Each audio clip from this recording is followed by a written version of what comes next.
you'd go around the minis going up the hill, and then you come down the hill and you're getting down to the braking area, and the minis were going zoom, zoom, zoom past them, and then you pass them and going back up the hill.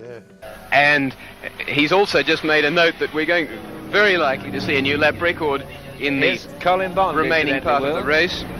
There's your number one man at the moment, coming round through the top of the skyline and down into the S's, car 44, Colin Bond's Holden. Well, welcome to a new Dave's Classic Garage Tours video, and the second in our series looking at the Aussie built cars in Ray's collection of mostly coupes. First up, it's this exquisite Chrysler Pacer. But before that, I just want to remind you there's been a separation at Dave's Classic Garage Tours. No, not that kind. From now on, the channel you're on right now will feature Aussie built and designed cars, while over on the Dave's Classic Garage Tours V2 channel, you're going to get all of the rest of the world built cars. Everything from Ferrari to Fords. So make sure you're subscribed right here and over on the V2 channel to keep up with all the tours of these great cars and locations. And that's exactly where you'll find all the overseas built cars in Ray's collection. But back now to his Pacer. Engine without the carbies, there we are. It's a Pacer engine now. This engine bay has never been touched. It's all original, and I like to leave it original. You know, probably if I ever do it, I'll tidy it up. But that's all stock original. Sure. It's had, like most in the battery tray, it's had a bit of paint work there because the batteries, they either leak or something goes wrong. So tell us what this car is. It's a Pacer. Pacer. It's a two-door Pacer.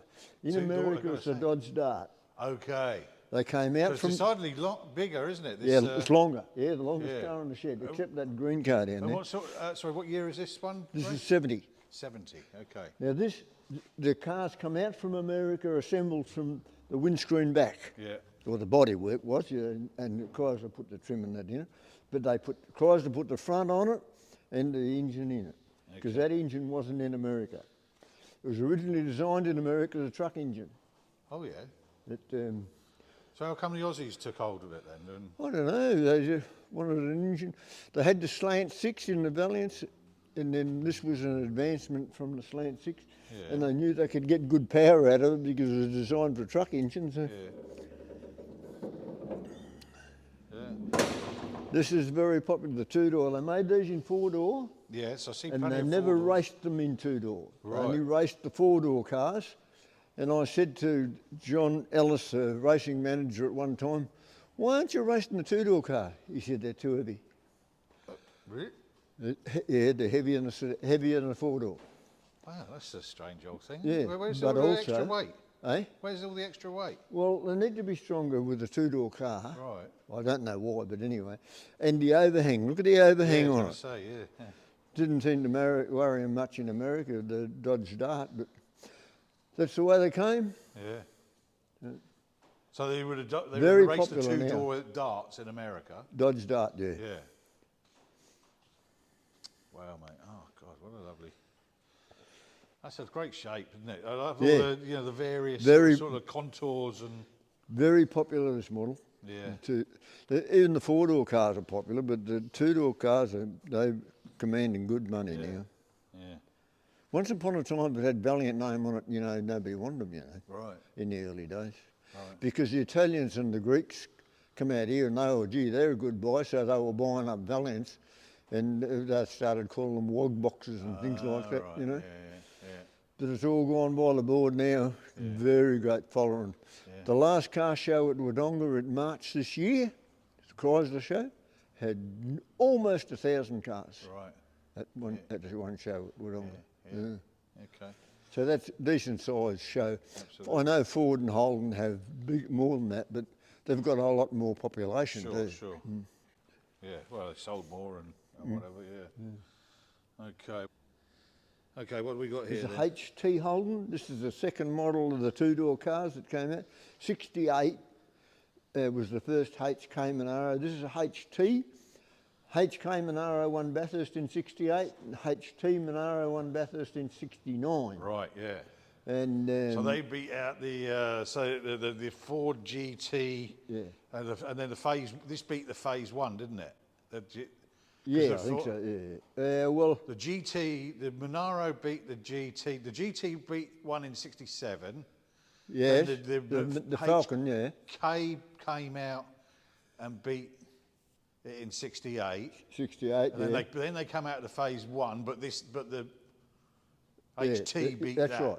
Yeah, 69. Yeah, 69. The HT was Right, if one anybody of wants to in put us '69.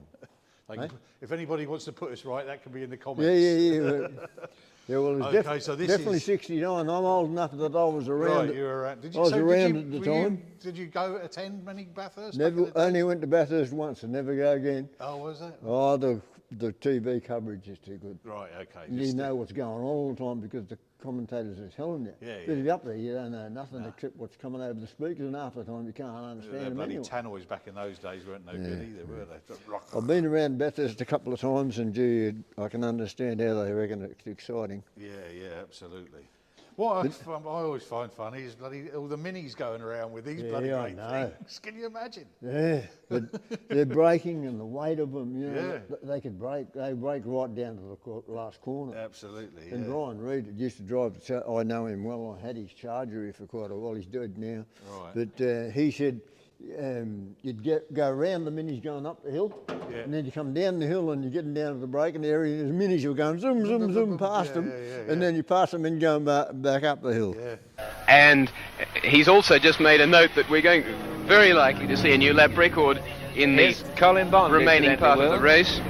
There's your number 1 man at the moment, coming round through the top of the skyline and down into the S's, car 44, Colin Bond's Holden. And just let's watch him for a moment as he streaks down there with about a 58-second lead over Bruce McPhee.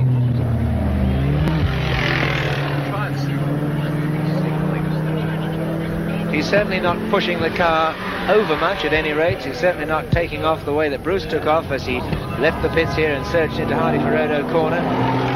If he doesn't know by now that he's got this 58-second lead, he certainly will as he goes past the pits. And as Evan was saying, that'll give the Holden a chance perhaps to ease off just a wee bit. Not enough to let the Ford catch up. And down they come now into Conrod. Yeah. Yeah, well, I really like it. I like them all, I suppose, but you do have favourites, of course. Well, of course, you had the minis built here as well, didn't you? Yeah, had a Mini You've here. not got an Aussie Mini? Yeah, I did have. Oh, did you? Yeah, I did have a Clubman here All right, for okay. quite a long time, actually. Yeah.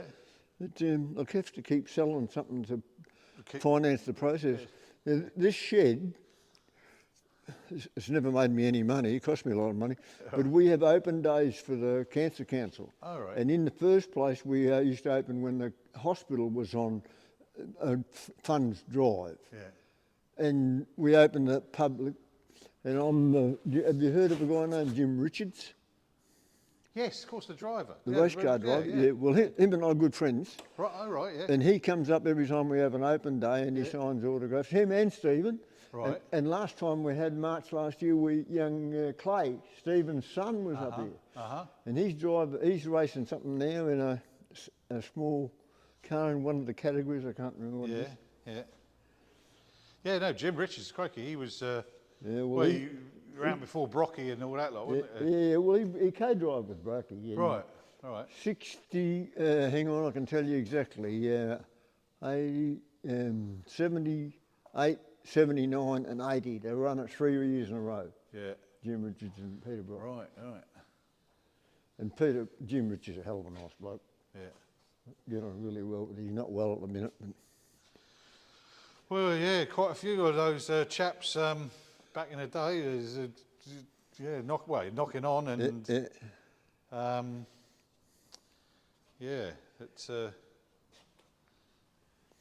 oh mate, again. What always gets to me as well, no bloody headrest. Oh my God. yeah. Jeez. I imagine being flicked around, you get bumped in one of them, bang. Well, this car is virtually as I bought it. Right. Oh, It had those seats and everything in it. yeah. So I didn't modify it, but if I was building one up, I wouldn't put those seats in it, that's for sure. Right. But, you know, Tell us about those vents. Now these shark vents. Is there something just on the GTS? Right. Okay. On GTS. Grand Touring Sports. Right. Grand Touring Sports. Okay. Yeah. Is there some weird story? Am I dreaming it about the vents on? Not that I know of, but it could be. Right. Okay. I don't know everything. I only know some things. Okay. All right. Let's. Okay. Next to the HT. Yeah. Okay. We got A. LX. LX. Now these. Well, it's a bit later on, isn't it? Yeah. This is 76. 76. Okay. Yeah. Now, is there any vestiges of the original Torana, which would have been the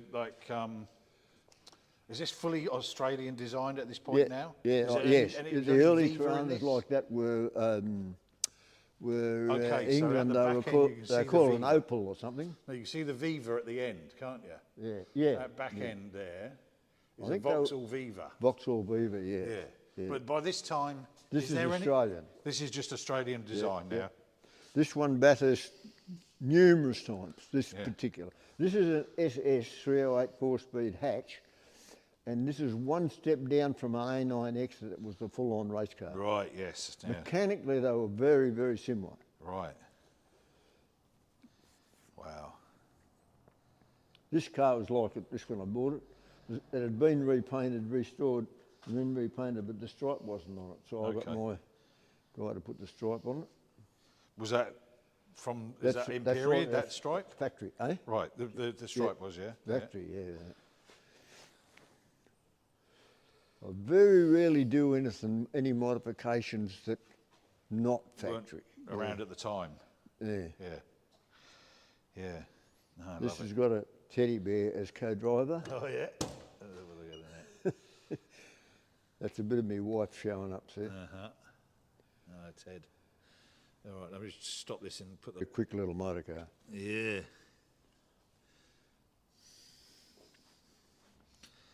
Oh, mate, I tell you, you've certainly picked a bunch of beauties in the way of condition, mate. Or what ones, you've done work and... Yeah, I haven't done much to this car. Right. The wheels, it had Simmons, 15-inch Simmons wheels on it when I got it, and I thought they looked horrible.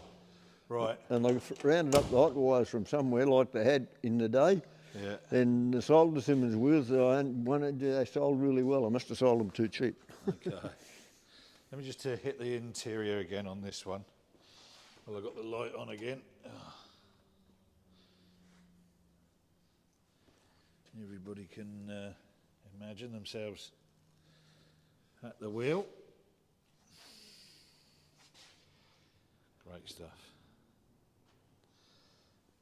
Nearly every car's got a hat in it, so if I get in the car and I want to go somewhere, I've got a hat to wear. You got a hat, right? Okay. And nearly every car's got a seat, a fold-up seat in, those ones with a camping seat in the boot. Oh yeah. Because I got sick of going places and had nothing to sit on when I got there. But at the time, I had crook knees too. I've had two new knees, two new knees a couple of years ago, and I could hardly walk. Yeah. So I had to have a seat. I had to sit down all the time. Okay. Yeah. Right, as I said earlier... That's a replica, of course. It's not a original race car. Oh, okay. But, so what year would this have been? This is a 70 model.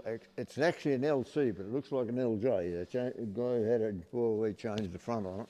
Okay.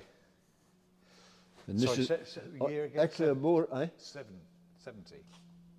70. Right, okay. So how was this just a road car then? It was just a road car. A young guy in Morwell had it. Yep. And he had it advertised in a local paper. Okay. It's just a white car, pretty shabby looking white car. Yeah. First of all.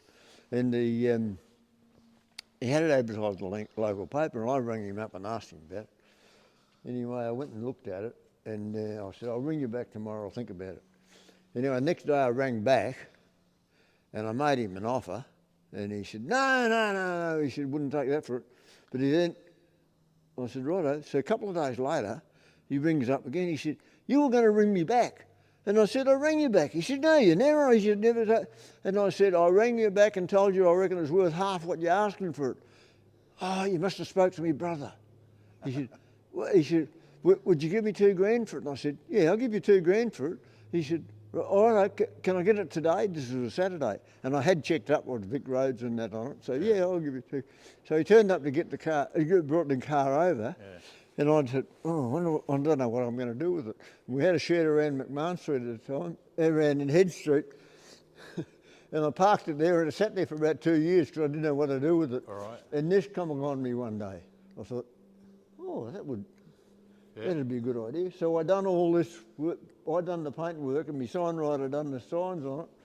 And it's ended up like this, but that's way back too. That was nearly 20 years ago, I reckon. Yeah. So, what they? Oh, They're just stickers, stick-ons. right? Yeah. The red is painted on. Yeah. I painted the red on, Yeah. but the signwriter put all the stickers on it. Oh, lovely.